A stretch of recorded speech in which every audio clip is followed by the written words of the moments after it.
Mukunzi Mediatrice, ndi umunyamakuru wa The Bridge magazine ikorera kuri murandasi. Turi mu gihe ubukungu bw'u Rwanda bwawe hasi ndetse n'isi muri rusange muri ibi bihe bya COVID19. Ibikorwa bijyanye n'ubucuruzi byarahungabanye. Hari gahunda Leta yashyizeho kuzahura ubukungu bw'u Rwanda. Ese ni uruhe ruhare rwa BDF? Tubahaye ikaze muri BDF. Amazina yanjye nitwa Beata Uwurukundo, nkaba ushinzwe by'agateganyo ishami rishinzwe gusesengura imishinga cyangwa se mu byo twavuga fund department. Nk'uko mwarimu bivuze nibyo koko imishinga y'u Rwanda yarahungabanye muri ibihe bya COVID19. Urabajije se uruhare rwa BDF muri gahunda n'uruhe? Nibyo koko hari gahunda yashyizeho na Leta y'u Rwanda nk'uko twari tumaze kubivugana yo gufasha guhangana no kuzahura imishinga yagizweho ingaruka na COVID19 muri mu mafaranga angana na miliyari 100 yashyizwe muri iyi gahunda. BDF yabonyemo miliyari 5, harimo miliyari bigitangira babadohayeho miliyari 2 zagomba kunyuzwa mu mirenge sako kugira ngo zihabwe imishinga mito mito iciriritse, umushinga duto tutarengeje miliyoni 1, ariko nanone twita imishinga y'igishoro. Mu gihe twari turimo dukora twabonye ko amafaranga anyuzwa mu masako yakoreshejwe cyane, bituma habaho kongera imbaraga muri iyo gahunda. Tubyemererwa na Minecofine, havanwa amafaranga miliyari 1.5 agenda kunganira ya mafaranga acibwa mu mirenge sako. Ayo mu mirenge sako agera kuri miliyari 3.5, ariko nayo uyu munsi yose amaze gukoreshwa. Kugeza uyu munsi tumaze kwemeza imishinga ijya mu 4,368.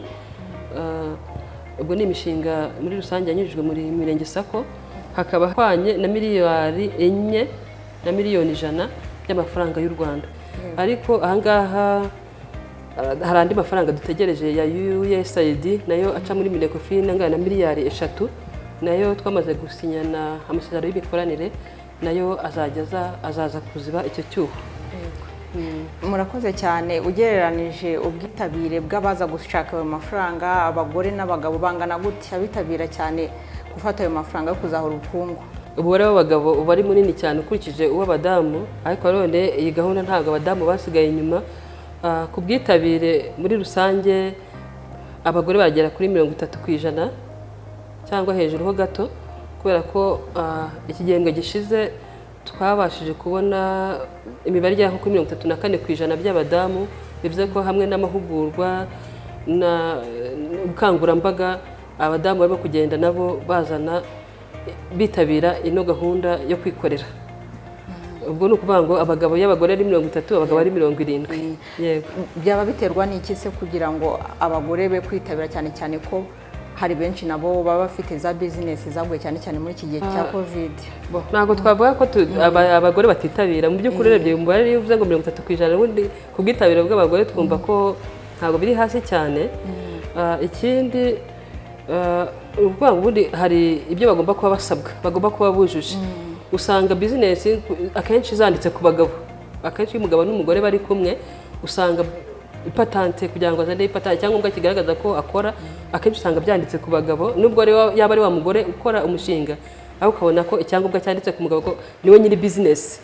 Ugasanga rero nidushyira mu mibare bantu bose bituma umubare w'abadamu w'abagore uba mutoya.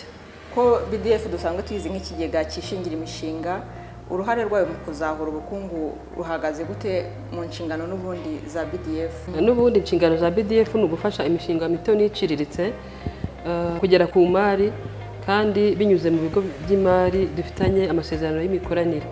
Iyi gahunda yo kuzahura ubukungu rero bwahungabanyijwe na COVID19 nayo iraza yunganira kandi iha imbaraga gahunda twari dusanganywe muri BDF. Umuntu ushaka kugana BDF kugira ngo azahure ibikorwa bye byaguye hasi, ni iki asabwa kugira ngo aze muri BDF? Nk'uko nabibabwiye, imishinga yose ica mu bigo by'imari.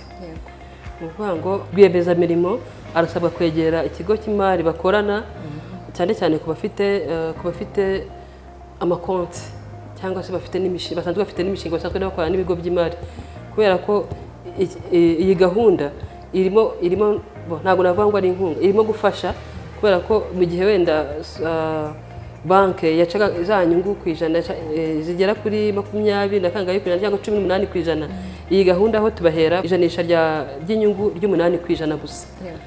Ubwo rero ukuvuga ngo basabwe guca mu bigo by'imari. Ikindi kubera ko yari gahunda ya mbere igaragaza yerekana ko umuntu bari gufasha ari umuntu wagizweho ingaruka na COVID, kwerekana ko iyo yari afite business kandi akemeza ko yakoraga mbere ya COVID, yerekanye impapuro zibigaragaza nkuko abisabwa na banki ndetse na BDF. Ari muri ibihe bya COVID ndetse wenda na mbere itaraza, mubona ubwitabire bw'abagana BDF bungana gute? Imishinga ntabwo ikiri myinshi, ariko uko ibihe bigenda byegera imbere n'ubwo COVID igenda igabanuka, abantu barimo kongera gutinyuka kujya muri business n'abandi ubundi babona ko imishinga iza, abantu batinye ari na banki zatinye kuyifinansa, kuyiha amafaranga, ndetse icyo gihe ubwitabire babona ko bwabaye bukeya, n'amafaranga nabo twajyaga twishingira, imibare yacu uyu munsi yaragabanutse ukurikije mbere ya COVID na nyuma ya COVID. Ariko twizera ko mu minsi iri imbere bigiye kuzamuka, cyane cyane ko hari na gahunda y'ikigega cy'amafaranga ava muri World Bank, yayo igiye gushyiramo imbaraga kugira ngo iyi mishinga yose yahungabanye, nubwo atari no kuri COVID gusa, imishinga yose yagize ibibazo iba yashyirwa mu bikorwa, bongeremo garanti, amafaranga azatangwa muri garanti, ndetse n'andi mafaranga azatangwa mu mishinga ku mishinga yahungabanyijwe na COVID. Ni ubuhe butumwa mwaha ba rwiyemezamirimo muri rusange, cyane cyane bashegeshwe na COVID-19 mubihuza n'inshingano za BDF? Ba rwiyemezamirimo bashegeshwe na COVID cyangwa bafite imishinga yashegeshwe na COVID-19, nk'uko nari nabivuze haruguru, nibegere ibigo by'imari bakorana nabyo. Abadasanzwe bakorana n'ibigo by'imari nabo ntago bacikanwa, bajya gufunguzamo amakonti kugira ngo imishinga yabo inyuzwe mu bigo by'imari, hanyuma igere kuri BDF, nabo babone kuri ya mafaranga cyangwa se ku bwishingizi nk'uko bigenwa n'amategeko agenga iyi fund ya COVID, aya mafaranga ya COVID. Murakoze cyane. Namwe murakoze.